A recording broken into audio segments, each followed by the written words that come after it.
Welcome back to Fresh Off the Spaceship. I'm Larry Mizell Jr., DJ and writer here at KEXP in Seattle, and your guide in this podcast. And I'm Martin Douglas, your co-host and staff writer at KEXP. In this series, we're illuminating the different stars of the Black Constellation, the artist collective that's transmitted revolutionary sound, sights, and ideas through space and time. If you're just joining us, make sure to clear some space out and check out the first 2 episodes. Those set up some real important context for this episode, where we witness the reinvention of Ishmael Butler as Palliser Lazaro of Shabazz Palaces. At the end of our last episode, Ishmael Butler had just planted the seeds of Shabazz Palaces.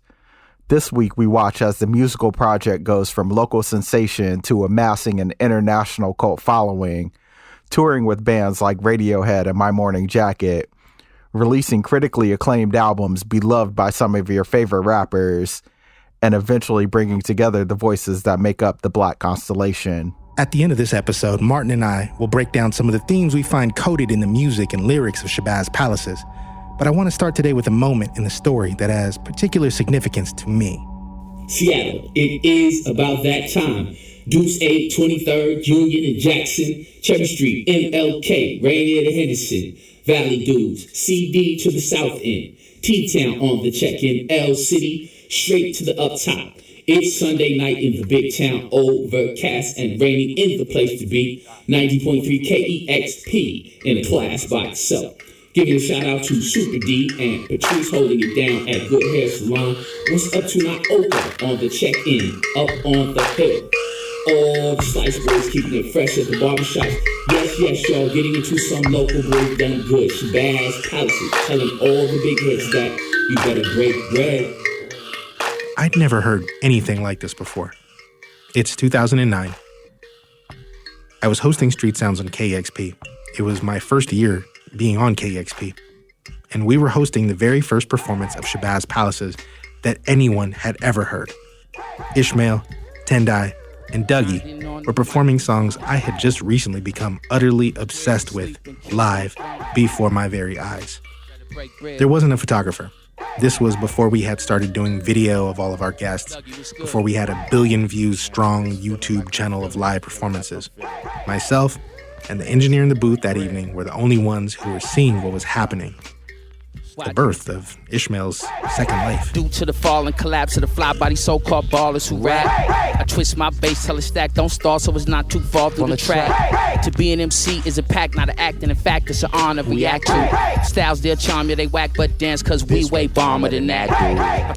But mere months before that in studio, Shabazz Palaces were wholly unknown, trying to get their music into people's hands. I'd received a couple of copies from a mysterious benefactor and was immediately struck by the CD packaging.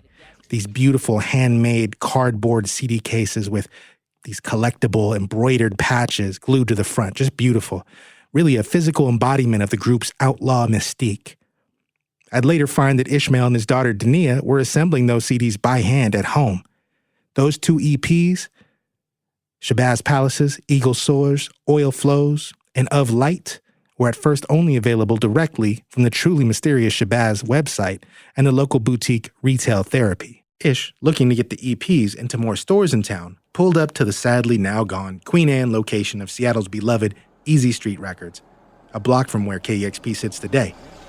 KEXP DJ Troy Nelson was the buyer there at the time. And before that, Roosevelt, covering Fleetwood Mac's everywhere, and you heard the music of Air before that with Sexy Boy. I was with Di. I had printed up 1,000 CDs of each record, and I went to Easy Street because I knew they did consignment on CDs because I looked through the stacks and I had seen everybody's CD was in there. You feel me?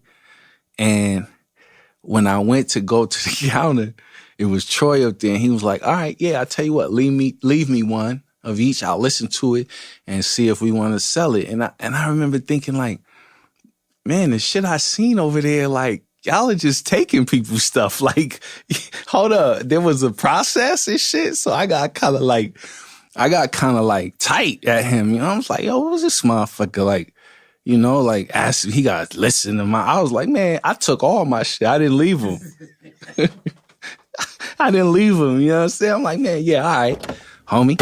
You know what I'm saying? I get back in the car and stuff. So Di was in the car. He didn't come in with me. So I get back in the car. He's like, what's up? I said, man, he talking about he got to listen to my stuff, right?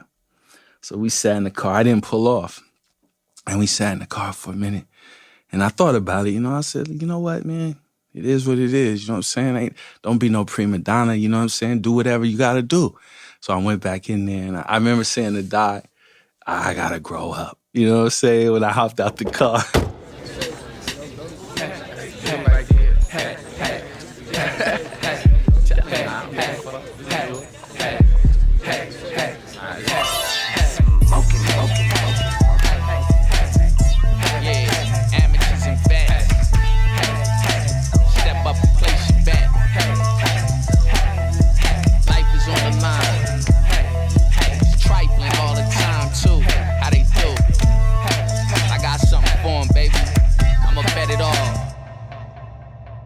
But I went in there and I gave them to him and he got back to me. I ended up selling basically every CD that I didn't sell online, I sold out of Easy Street. For real, hundreds of CDs, for real. Special delivery, brand new package, signed and sealed and grinded on the back stretch. Super hot. You can find me on the blacklist, but not deal with them trouble, only the faxes. The elusiveness of the Shabazz project extended way beyond the CD packaging. The packaging, not just of the physical media, but of the whole project, was mysterious. And it made you, like, unlike a lot of things that kind of come across mysterious and they fall flat, this was some mystery that you really did want to learn more about, especially when you got to the music, when you listen to the Mbira all over these tracks, like that, you know, that's something that had not happened in hip hop before. Like, if it has, then it's some deep in the crate shit that I don't know about. Sure. And yeah, like the things that Ish is rapping about, like it's so Seattle, from like the beats to Ish's rhymes, talking about the old head Africans at Starbucks. Oh, like it felt like of this place. There are few albums that were so powerful that kind of evoked this place of Seattle, especially in rap. Those EPs made me understand that this was a beautiful, game-soaked, space-age, dangerous place, depending on who you were and how you were moving, what you were doing, that was full of ancient wisdom. You know, all of that being very true. It's not just like fanciful. All that was presented in a way that felt super true, but at the same time, the music was very unfamiliar and like kind of exotic. The world has been down on me, waiting for this all week. Macking and stack my cream. Tonight I'm on the scene, planning and getting so clean. Early to sparkle the car, everyone's where we are. My baby's on my arm. We got the style and charm. Super slick shit is bomb. I know we looking tough. You won't be looking too much. There go my niggas, what's up? Another round for us. Turn up the sounds enough. It's going down and plus. So there was a groundswell of support surrounding Shabazz Palaces' first two EPs. They had a bunch of people advocating, being like, you got to hear this, you got to hear this, you got to check it out. This doesn't sound like anything else. Either they're telling you it's the guy from Digable Planets, or they're like, you got to figure out who it is. There's articles coming out that don't have that you can't see a clear face of anybody in the picture, and it just rung out everywhere. Everybody was kind of talking about it, who was really kind of on the edge of trying to know about new art, new music in town. And it even got up into the Sub Pop offices and was ringing bells up there. And Sub Pop CEO Megan Jasper here recalls the buzz that Shabazz had around the label's offices. Shabazz Palaces was making a splash in Seattle already. There were shows that people were talking about, and it was clear that something really exciting was going on. Ish was really specific and particular about not wanting to use his past to launch his future. He really wanted this new project to stand on its own, to have its own legs. Sub Pop's head of A&R, Tony Kewell, was intrigued by the new project. At that point, there were some rumors of Ish's history with Digable Planets, but it wasn't really known, right? Yeah. So it was really just about like these crazy, like these records are so crazy. Have you heard that? And this record is top 10 at Easy Street. This record is top 10 at Sonic Boom. So these records were charting at the local stores like for weeks and weeks and weeks. While Shabazz Palaces were catching fire locally, they were also garnering national attention. Larry Fitzmaurice gave the EPs glowing reviews in Pitchfork, music's premier online tastemaker. So, when Shabazz Palaces EPs started being circulated and building a lot of buzz, I think that there was kind of this feeling of like, oh, okay, there's some people doing some really interesting new things in hip-hop. And in Shabazz Palaces' case, it was somebody who was already a veteran at making interesting sounds in hip-hop. So, I do think that it did kind of kickstart a new groundswell of interest in terms of focusing on kind of out there left field sounds going on in hip hop. I wasn't even hip to Pitchfork at the time. And when that happened, it was a different little vibe at that point. One thing about hearing the first few Shabazz Palaces EPs in the context that I heard them was that at the time, the project was still largely anonymous. I and other people who have been talking about it online and listening to it didn't really have any idea of who was behind it. It was never really about secrecy as much as it was about letting your music speak for you rather than, because you know how it was back in them days. It was like the personalities were the thing that was driven. And now you see where it is now, so I was kind of rallying against that, not against it, but wanted to come in a different way. So I wanted to lead with the music. So it was like, when Cass wanted us to come and perform, I was like, for sure. It wasn't never, they're going to know my identity. I just wanted to earn people the interest rather than people being like, oh, who is that? Oh, let me check it out. And then kind of judging with some preconceptions. You feel me? But we're missing a crucial part here. For all the mystery Shabazz was soaked in, there was still even another element in the mix, literally, a quantity less known. Gunshot the fire in the street light. All the gangsters use them cut up in the speed light. Babylon, nothing from there is in the weird ice. Bad man, come lick it down if him kind of them cheese right, you hear it? I remember looking at those EPs and seeing something about how they were produced by Knife Knights. And I was like, well, what is that? And then seeing that Eric Blood was one of those people and wondering, well, who's Eric Blood? Is this guy actual Blood? I pictured some dude wearing like Lokes or something out of 1991. Is this a CD dude like that Ish knows from way back? What's going on here? Eric Blood, in fact, turned out to be a native of Tacoma, 40 minutes south of Seattle, who was a local rock wunderkind, a vocalist, multi-instrumentalist, and producer. Ish had heard the album from Blood's latest band, The Turn-Ons. He was just like, I like the sound and I think we should do some shit. So I, of course, was just like, yeah, let's go. And finally, he sent me 2 songs. He sent me 2 songs that ended up being on one of the first EPs, and I just kind of messed with them, sent them back. And then, then it was just, we booked a couple weeks at MRX and just sat at the studio for, every day, just working on these beats and tracking vocals, and that was that. That was, I kept thinking it was going to be Cherry Wine. I thought it was just going to be a Cherry Wine release again, but he had other plans, obviously.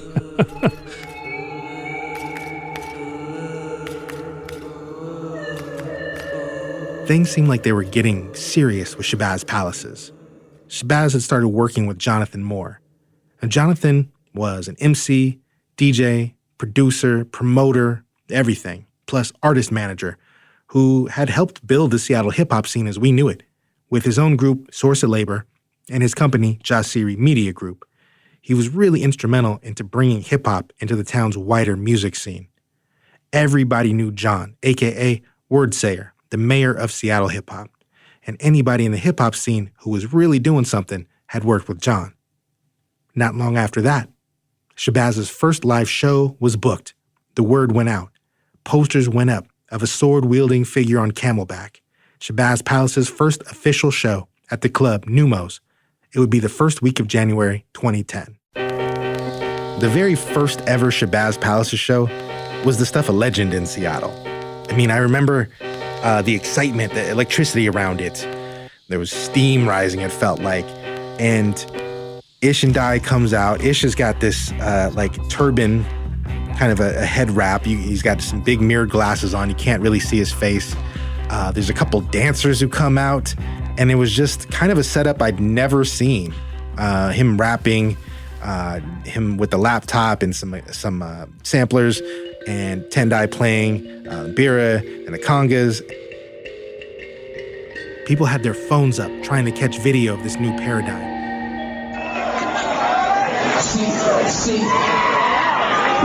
See, I'm just like you. I know I'm a mess. Make a minute to think. Take an hour to dress. Got the pain in my neck. Mirror staring at stars. I can't find my remote. Drinking, driving my car. Stasia Irons, a.k.a. Stas the Boss, who'd go on, of course, to be a frequent collaborator with Ishmael, also recalls attending that first Shabazz show. They came on, this guy, Ishmael had his head wrap on, the glasses, the lighting was like different. Like nobody was doing that shit. Like he paid attention to all the details. It felt like I was transported, I was front and center because I wanted to experience it like for real. So I was like in the front row, just like shocked and amazed the whole time, just vibing. I didn't know any of the songs, but like I was just like in it. It was so wild and so surreal. Yeah, I still think about that show. Sub Pop's Tony Kewell was in the house as well. And people were just like, what the hell is going on here? Like, this is insane. This is the craziest thing to seemingly come out of nowhere. Yeah. This fully formed and this just interesting and cool. Like, just dead cool from minute one. And it was just absolutely one of the illest things I've ever seen. And it was absolutely a break in the continuum of what was going on in local music. There was before that and there was after that. And anybody who was around at the time could probably tell you the same. You bought your titles and your write-ups and your show was hoe. I got my flirt on and $1,000 shirt. Told your little bitch to let me know. She smiled, I styled, I'm wild. I live out loud, I'm proud. Black beasts wear yellow sneaks and pink shirts. They stand out in the crowd. When the wind blew, you been to the changing times and called it shining. I straight went to the top of my mind into a new rhyme, nigga. That's what a true pimp do. Your rap's a corporation, a soft drink, nigga. What can y'all tell us? This for all the chicks and fellas in the hoods, y'all's barrios and favelas. That show was heralded by The Stranger as the best concert of 2010, days after it took place in January. And then The Stranger, these fools came out on their next cover. This is in January, mind you. Yeah. They got a picture of me on the cover, and it says the best show of 20, whatever year that was, already happened. Right. Coming off the mixed reception of his last project, Cherry Wine, there was some relief in the fact that Shabazz Palaces was already resonating powerfully with audiences. When you're working on something, you got confidence in it, in and of itself, and you know what you put into it. Mm-hmm. But when you throw it out into a marketplace, you don't really know what's going to happen. So I was excited to have a good response, It's hard to overstate the power that this first show had. It was the first time people were seeing Shabazz Palaces, but it was also a return. Seattle's prodigal son, showing a city new sounds and a new future. Man, if you talk about it, it's a show. But if you move about it, then it's a go. Yeah. Man, if you talking about it, it's a show. But if you move about it, then it's a go. Man, if you talking about it, it's a show. But a nigga move about it, then it's a go. Yeah. Man, if you talking about it, that's show. But if you move about it, then it's a go. Well, it was an easy call for Sub Pop to sign Shabazz Palaces in 2010, completing the dream trajectory of a buzzing Northwest band. The anticipation around Shabazz's next move positively crackled in the air that year. Black Up, Shabazz Palaces' debut full-length, was released in 2011 to rapturous acclaim. received an 8.8 rating on Pitchfork, along with its coveted Best New Music stamp. The AV Club gave the album a perfect score. Sub Pop received widespread praise for having the foresight to put out such a bold statement in the field of hip-hop music, to the point where some erroneously thought Black Up was the label's first rap release. We're definitely not known for, our hip-hop releases. And some people, I think, did characterize it as our first hip-hop release, which I don't think is entirely accurate. Sub Pop had, in fact, released an album by the hip-hop band The Evil Tambourines sometime in the 90s, and of course, in that same decade, had distributed the local label Conception Records. Certainly, it had been a long time since we dabbled in that world, and largely just because we were always afraid that we couldn't do the job, right? Sure. Like that we didn't have the marketing acumen for that genre, right? And it was only finding someone like Ish who was like, I'm more interested in this, and I'm not worried about you failing me at this. Like, we can work together on that stuff. And we're like, okay, cool, great, because we would love to do this. We just don't want to suck at doing it. Sure. So it was, but it was great. There were a lot of people who were surprised that we were releasing a hip-hop record. And one of the things I always appreciated about Ish when that conversation would come up is that he would bring it back to, instead of labeling genres, he would just bring it back to it being music and expression. Yeah. And I loved that because, the world was ready for that. The world wasn't at a place where, we had to talk about indie rock or folk music or whatever.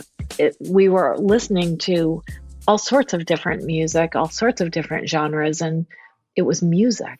It was expression. It was art. Always, his creativity, Ish was driving all of this, right? Like all of this stuff. And we were stoked to have somebody with ideas, because frankly, like, that's a struggle for us. We're putting out a lot of records. It's sometimes hard for us to come up with a new, different idea for something. And we really do lean on the artists to help us find new, interesting things to do with each record release. So Ish was just a fountain of ideas, right? And concepts come off of conversations all the time. Right. With me. Right.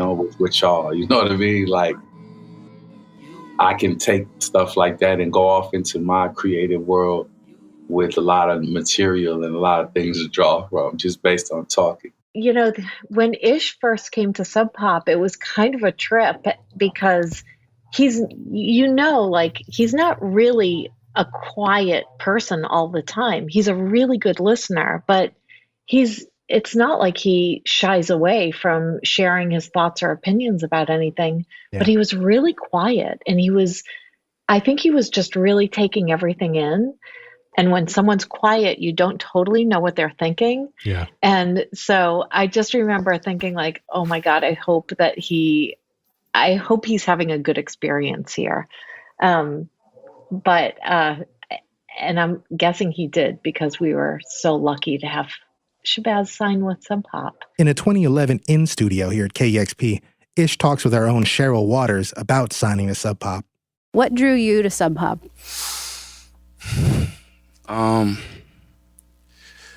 Like effortless integrity and vision, that's exciting and like motivating. The other artists on the label, listening to them and seeing them gives you a perspective on, the amount of talent and expertise and just dedication to music and love for music that it seems like everybody that works at the label shares. And then we felt like that as well. Okay, so 2011, Black Up comes out. There'd been all this anticipation over the last couple of years, knowing that, and kind of really hoping that Shabazz Palaces and Sub Pop would link up, and then they did, and then you're waiting to hear what they come out with, and Black Up comes out, and you get it in your hands, and whether you got the CD, which is covered in this beautiful black velour with like some gold foil writing on it, or the wax, which has this matte black jacket that's made of this material that's supposed to feel like skin, and I think cause some manufacturer issues down the line there. So right out the gate, you're taking this stuff out, you're seeing the art, and you're like, this doesn't look like the other things I have to listen to right now. And this is the only thing I'm really trying to listen to, and it just blew me away. Don't compare my beat with his. He ain't up off these streets, we slid. One thing I've seen in the bio lines for Shabazz in different social media has been the words hard and clear. And that to me was like really what Black Up sounded like to me. Just super hard, just smashing, just incredible bass. Mm-hmm.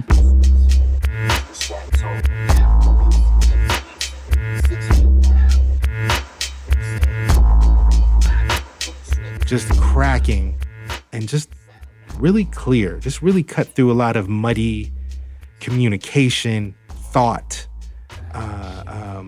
culture at the time, and just seemed really clear in asserting its values, in clearly being a total break from everything else that was going on, not sounding like throwback, not sounding like the kind of, you know, alt hip-hop stuff that was happening at the time at all. Just total different animal, and felt like an advancement, you know, to the degree. It reminded me of when I first heard Wu-Tang Forever, and I heard those violins, and I was like, what the fuck is happening? There's a lot more going on here. So Ishmael's painting with a new palette. He's really taken his vocal processing to another level, and is really kind of getting off with that, and has some stuff on there that is just like, you know, like Raekwon said, just this crazy, dangerous, bust your shit open type beat.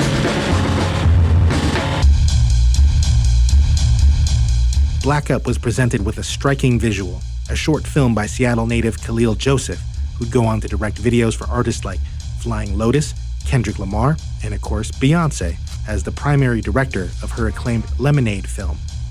Before Black Up, Khalil had directed a short called Bellhaven Meridian, a tribute to Charles Burnett's seminal film Killer of Sheep.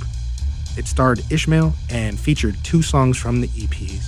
When Khalil did the Black Up short film, I'd never seen anything like that, where it just kind of used little snippets and kind of couched it in this really beautiful short. But there's a really striking part in that, in the Black Up film, where it kind of goes over it's not a field, but there's a bunch of rocks and stuff in like a jungle area, and you just see all these black bodies wearing white just kind of strewn around, you know, they're dead. And you hear the voice of Gil Scott-Heron over that. I've read all kinds of poetry. I mean, like from Leroy Jones to some African poets who only speak in syllables and sound like you're reading the Yellow Pages backwards. It really just outlines some of the things, some of the lyrical motifs from the record that spoke to that. There's on screen huge letters when Ish raps the words heavy pain, megahertz. And it's not like megahertz like the measurement of electricity. It's like it megahertz, heavy pain. And he's really speaking to the really tragic condition of our people in America. And really clearly, with a lot of anger, but a lot of control and a lot of daring. And it just blew me away. And also at the same time, amidst all of that, is really fly, is really sexy, is really fun, you know? Really has fun talking some good shit, being really boastful in a real fly way that doesn't sound like the way everybody else is fly. With that moonlight on your mind, you wonder what you'll find. With the sunlight falling down, you got to find a sound. With that starlight in your eyes, you wanna find surprise. With the neon in your blood, you move to find your love tonight.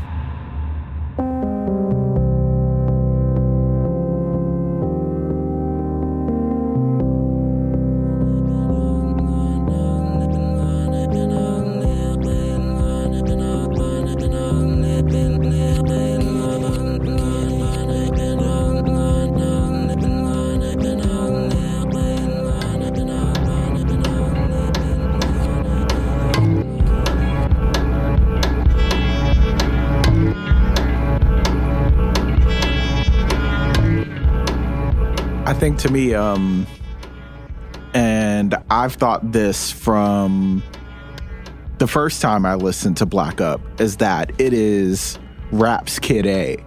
Like if you look at the trajectory of Radiohead and the trajectory of Ishmael Butler, like you have two entities that made such phenomenal music and then absolutely flipped it upside down. And with each of those, but especially with Black Up, these are sounds, these are shifts in movements that we haven't heard in hip hop. And there are so many different styles. There's, the ominous experimental stuff that you were talking about. There's like hints of jazz, hints of soul, just all like in this mishmash, this gumbo of musical genius.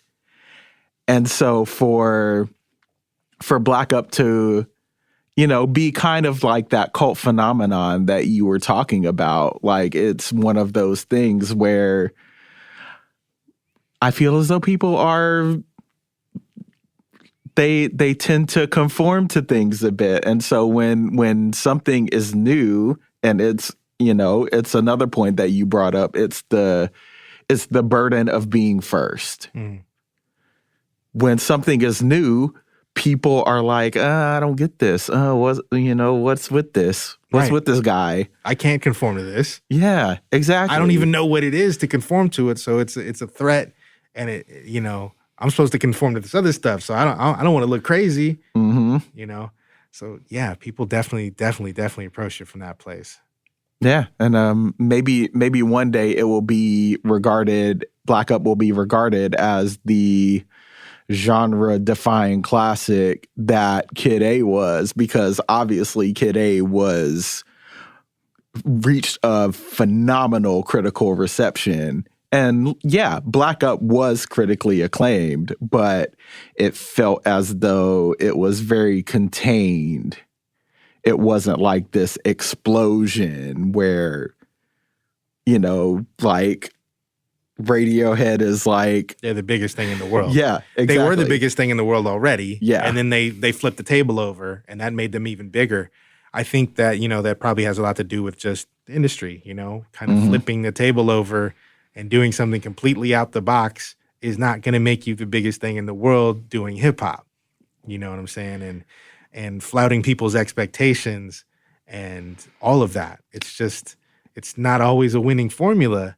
Yeah. In the realm of rap music. Exactly. Because the things that are propped up as the biggest thing in the world in hip hop are usually the most commodified. And so like, how do you commodify this shit? I mean, trust me, it's difficult. It's very difficult. Black Up felt like ground zero for what would be the Black Constellation. By then, the synergy with Eric Blood had really locked in, and the album's closing track, Swerve, gave us our first collaboration between Shabazz Palaces and The Satisfaction. To sway my hips comes instinctively, communication distinctively, attract those like-minded with me, to wig out colossally. United Negro, movement, improvement, act like you wanted when the groove went and proved you that you were wanted on the dance floor and you moved back to the wall with all that you knew, sauce and cat. Black Up set up the modes of collaboration and sent out the call that would bring future members into the fold. Even the name Black Constellation itself came from Bob Hard, a song intended for that album. Black Up, if you will, almost functioned as a mission statement, a style guide, a map. Black is you, black is me, black is us, black is free, black is me, black is me, black is us, black is free, black is us, black is me. From there, the Shabazz catalog only grew. You had this incredible sophomore record, Least Majesty, which really continued that trajectory we had for Black Up, going deep into space, the sound getting bigger, weirder, deeper, harder. Fully charged from the stars, online through the cars. The visuals were insane. Go look at the video for the song Cake, directed by Hiro Murai. It was the first time I'd seen his name, but not the last. He'd go on to direct stuff like Atlanta, Station 11, numerous things that you've seen probably.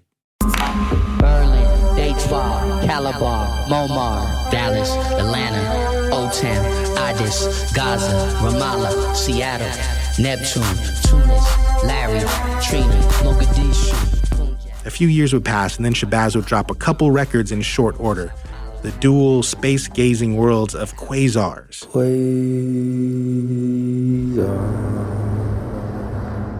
There was Quasars versus the Jealous Machines, and Quasars Born on a Gangster Star.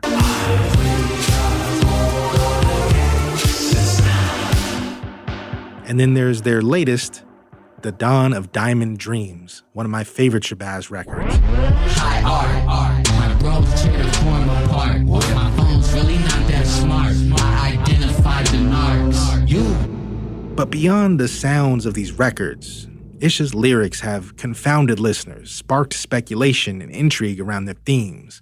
Oblique, impressionistic. I'm with ISIS, way up on the bottom on some flies. Cause down there at the top, I can't find. Every time I rock, it's a tongue kiss. EA started 4 runners and a pump fist.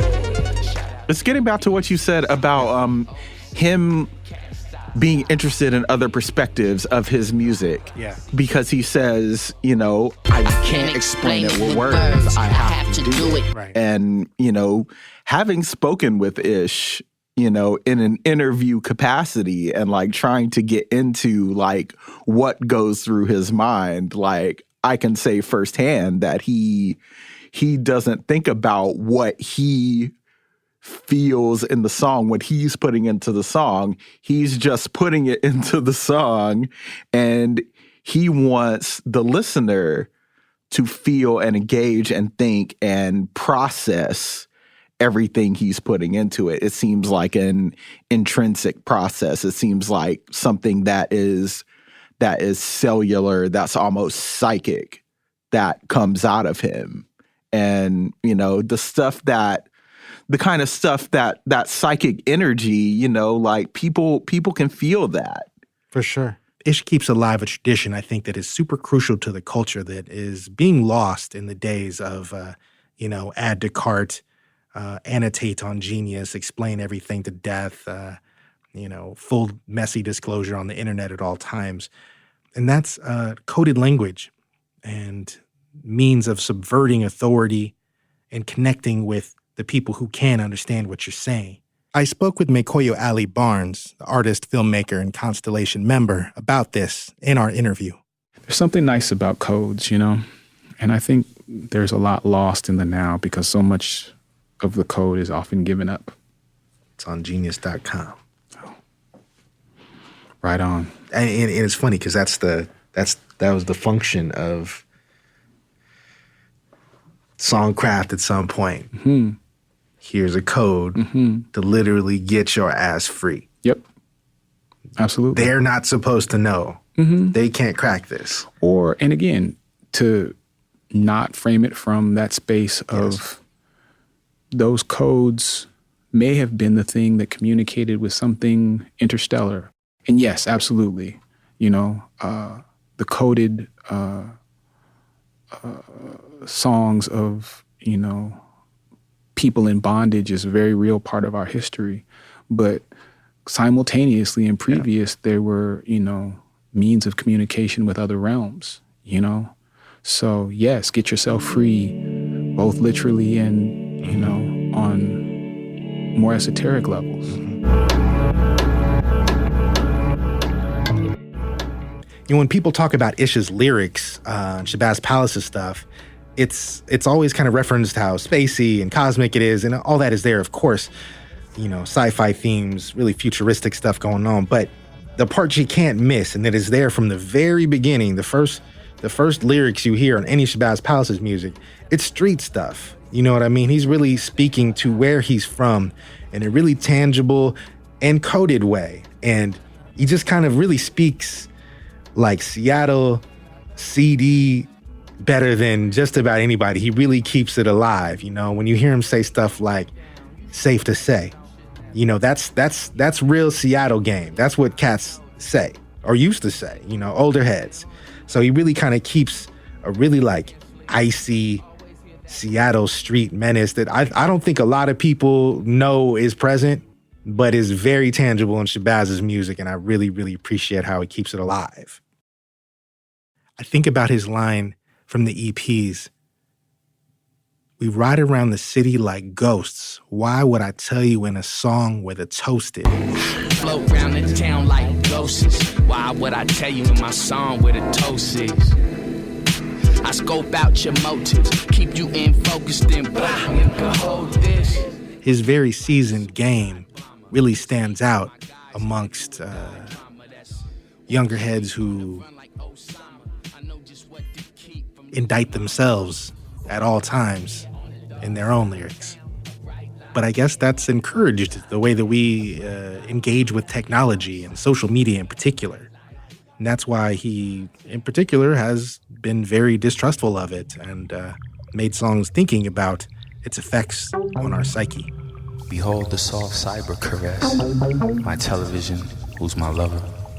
The jealous machines and devices struggle to find the light switch. Followers following, leading nowhere. I mean, there was basically a whole record about that, Quasars versus the jealous machines. And on the cover of it, you see a really cool cartoon rendering of a bunch of the constellation. It looks like they're in some kind of like bar in space someplace, in some spaceport, wearing some crazy clothes, and they're all looking at their phones. And even their phones look kind of wild. But everybody's kind of just, they're together, but everybody's in their own individual world looking at the phone, which is very familiar. That is very much the now. And I know that's something that Ishmael's always been like,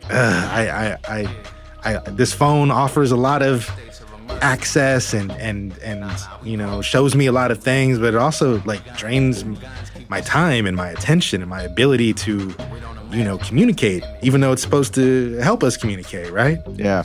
He calls it on the record, he calls it his glowing phantom limb, which, yeah, I mean, anyone who has a phone, which is pretty much everyone, can relate to that. Yeah. Like you have this cellular, almost psychic attachment to your phone where you make sure it's always on you, or if it vibrates, even if it's across the room, you can tell. And it's unnatural for us as humans to be, you know, to have a device as a limb, as an appendage. And I think Ish speaks to that suspicion very well. Absolutely. And not in just some like Luddite way. It's conflicted because we're all a part of it, right? And yeah, I mean, it reprograms our brains and our bodies. Like, how many times have you felt your phone vibrate and then you realize your phone isn't even in your pocket?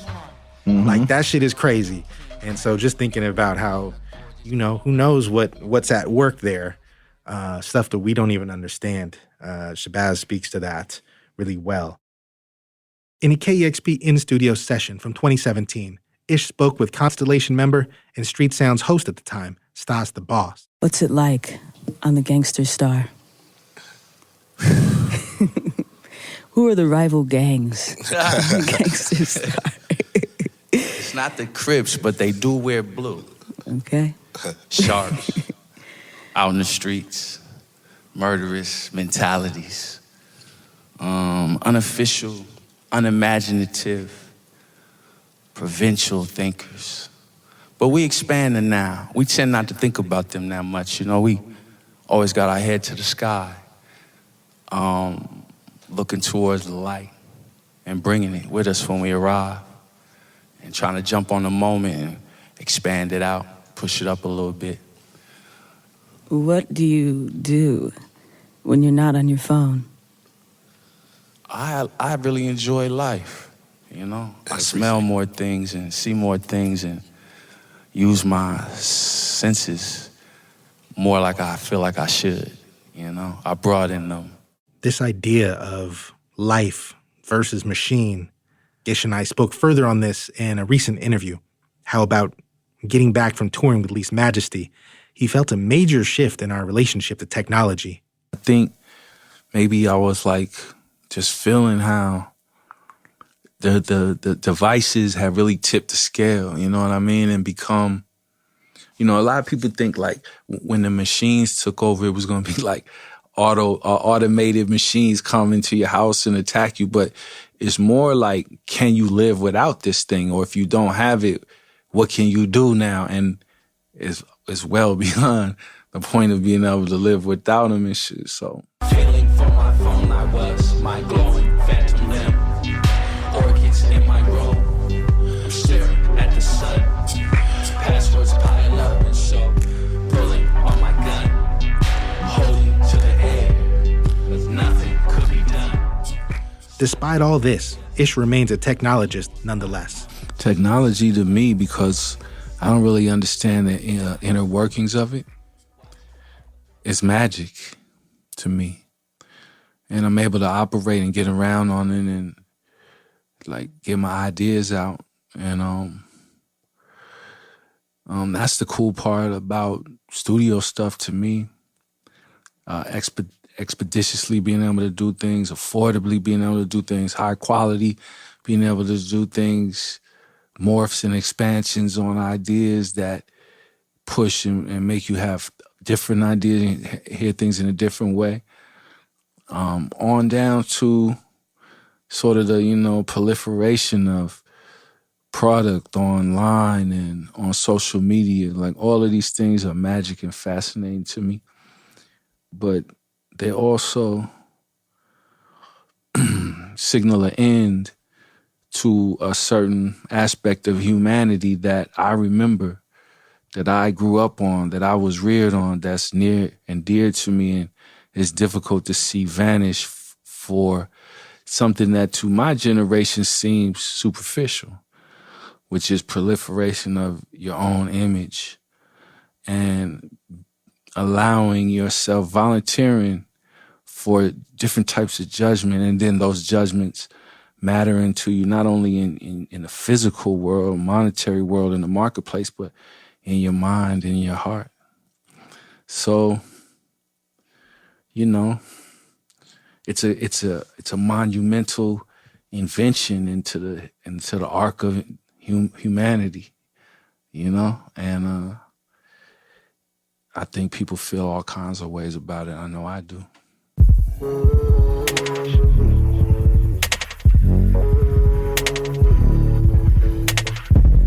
Beyond his own work, Ish's energy permeates those around him and artists who've been touched by his work. I think that's why he's one of the very few hip-hop acts that has toured with the likes of Radiohead, My Morning Jacket, with Julian Casablancas from The Strokes, who are all big fans and specifically wanted to tour with Ishmael. And his influence, of course, is felt in hip-hop itself. You hear him name-checked by such leaders of the new school as Earl Sweatshirt, Mask on, we trick-or-treating. Back off, standoffish and anemic. Yeah, my nigga Ish told him it's a feeling. Glass off, buckshot into my ceiling.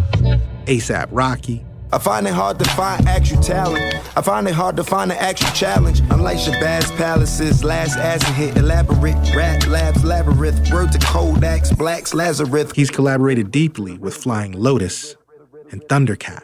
All lines is open, no swinging from the roping, rolling dice and hoping to quote from the dope man, higher than on the floor. Actually, virtual. Even started a project with Fly Low, Thundercat, and George Clinton under the moniker Woke. When I arrive, it's like I slice upon the set. Lavished in honeys, but there's always more to get. I'm a conveyor kind of source, how I fare. The narrow-minded tend to label this as play. Writer, curator, healer Negara Kudumu further illustrates Ish's impact by citing a tweet from one of hip-hop's most significant names. I think it was very telling a few years back when Jay-Z made that tweet talking about his favorite rappers. Yeah, I seen that. Yeah, Ishmael was on there. Yeah. Ishmael was on there. You know? And I mean, and again, thinking about Ishmael, I mean, there are any number of words synonymous with brilliant that we can use, but I think that one way I would love to see Ishmael documented is thinking about the ways that he has successfully iterated and become more of himself and continued to raise the bar on the quality. And I think that has been part of what has secured his longevity. I mean, we're talking about an individual who has been in the game now for 30 plus years. It's rare, yeah. And has intentionally not made a lot of the decisions that many of his peers have had. That's right. He has not gone the commercial entertainment route. Filmmaker Dream Hampton reflects on what makes Ishmael so unique. You know, anyone who's experienced Ish, it is about the present moment.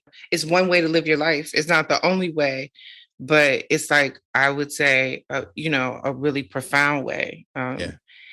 Like, you know, people don't walk away from Ish wondering if he was paying attention or like if he was multitasking. Right. Like he's super locked in every moment that he's in. But the thing around Ish being present all the time is that it's what makes his musical output so exciting. Well, I never was the type to live a sedentary life. Now in his 50s and is still fresh, still the freshest cat in the room, still hilarious, still vital, still listening to what his kids are listening to, understanding it, understanding why it's dope. You know what I mean? Like, he's been to me like a living testament of understanding that you don't have to fall off. You don't have to get whacked. You don't have to like become a cornball just because you're older or you've got a family or, you know, you're not the young guy anymore. And I think that's the thing we understand a lot better now. But when Ish first came out as Shabazz Palaces, I don't think people got that at all. And we're kind of like, what's this about? But at the time when he came out, he was fully one of the very best MCs in his age bracket, which included cats like Scarface and E40 and Ghostface, you know, some of the most well-regarded guys on the mic, and still putting it down. So Ishmael putting out such a bold thing to me really, really, really stands up. His sub-pop colleagues also recognize his brilliance. I mean, Ishmael is one of the greatest thinkers I think we've ever worked with.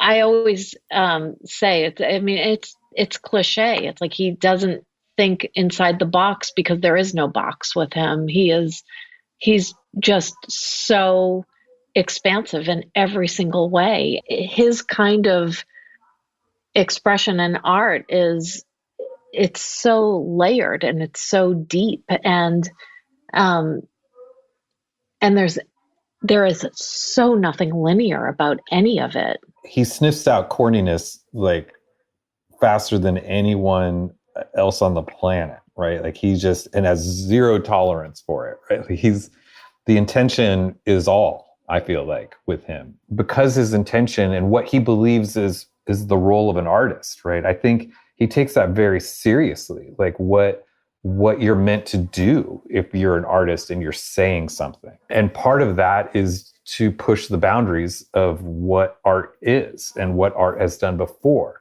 And so if you aren't doing that, then you're failing as an artist, right? And or worse, if you're clearly your intention is just to make a bunch of money or be as popular as possible or have a lot of clout or whatever, like, yeah, then there's no room for you, right? Not that I don't want to make him sound intolerant, because he's not. I don't think he cares, but there's no room for you in his world, right? What he's gonna ingest, and he certainly doesn't have any interest in participating in that sphere.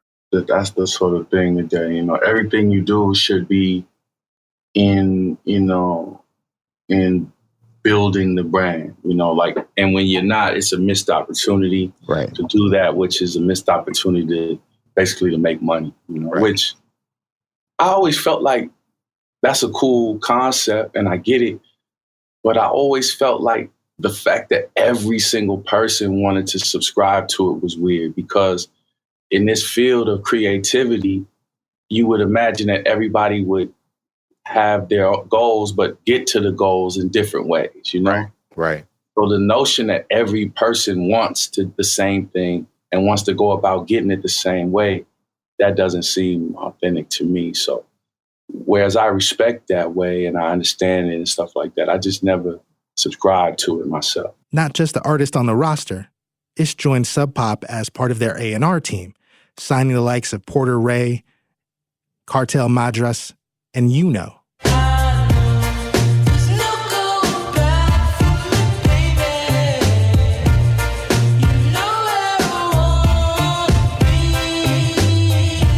Uno recalls Ish reaching out to him.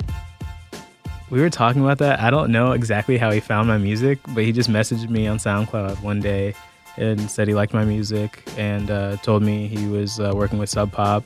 And we kind of just kept in touch for probably like a year or two. And I didn't put out anything new in that time, but he said he wanted to send my stuff to Sub Pop and play it for them and see what they thought of it. And apparently they liked it and flew me out to Seattle to meet everyone and signed a deal. He also takes inspiration from someone close to home, his own son, Shabazz Butler, better known as the rapper Lil Tracy. Your face in my dreams, you're nothing but a beautiful nightmare. Don't go away, just stay, just stay. Pull up in a Benz truck, bumping Lil Peep. Now Tracy and his gone much too soon collaborator Lil Peep are huge influences in the world of what is reductively called SoundCloud rap. Their signature blend of rap and emo rock has basically become its own genre and influenced others like Lil Nas X. Ish's own later work reflects an appreciation of his son's music, and his tastes incorporate lots of music that he's found out through his son and his two daughters, Dania and Kyla. He's got to be one of the only rappers to emerge from New York's golden age who could speak eloquently about G Herbo or the genius of the bass god. He never rejects new information, never stops learning. She said it's like I stepped out her dream. Constellation crown, we the cleanest. Scooping money out the pot like a cheese dip. Why you worry how another man's jeans fit? Weirdo. Stellan. Shout out all Stellans.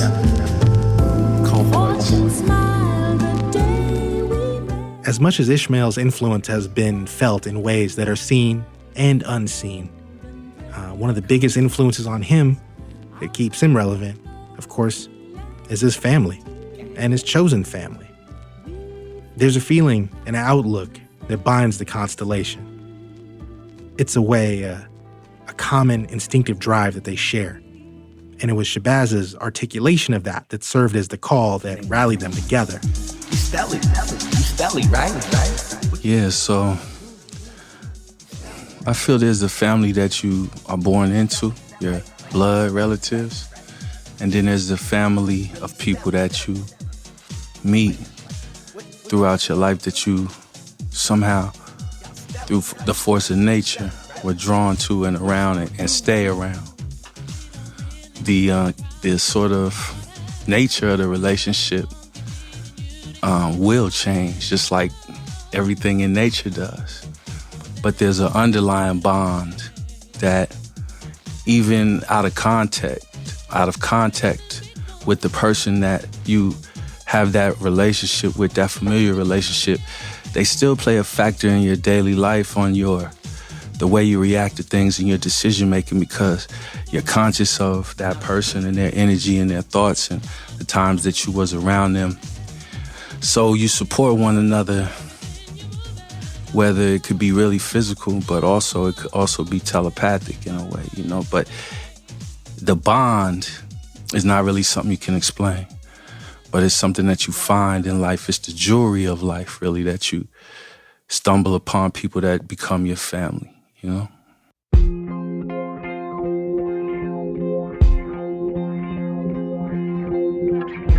From around the continent, the constellation has grown, found each other, collaborated, laughed. This found family, the Black Constellation, is never stagnant. It continues to grow and evolve, create new works.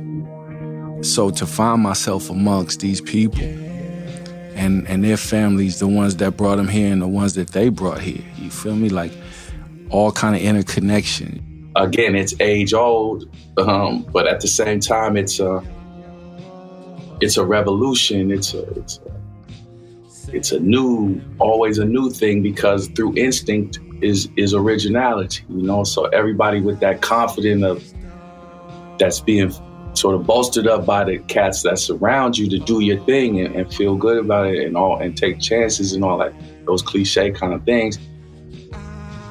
We feel empowered to do that. It's affirming, like, yeah, like, everybody is cool. Yeah, when I think about the constellation, it's like, it's life affirming. You know, we also talk about, you know, it's always gonna be ups and downs, because like I said, it's always life in real life. It's in nature, there's ups and downs. Things die and then are reborn.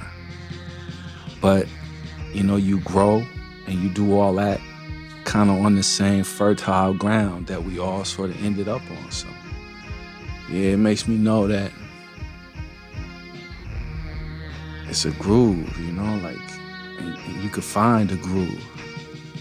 That's rare, you know.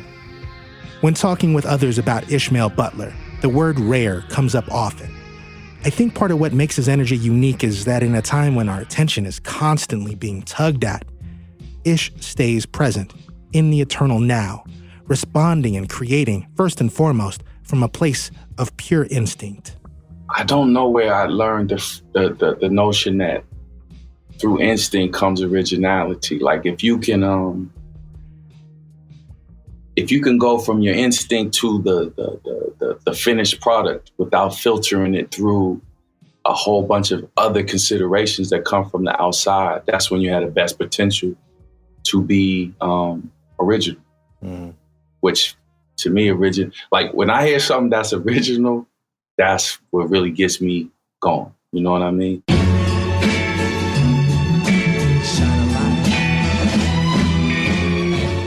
Next week, we'll dig into the music and life of MC, producer, DJ, whose own originality caught the attention of Ishmael and myself early on. I was knocked out because conceptually, it was such a realized concept. It was always funky and imaginative. The play off of each other was sensational.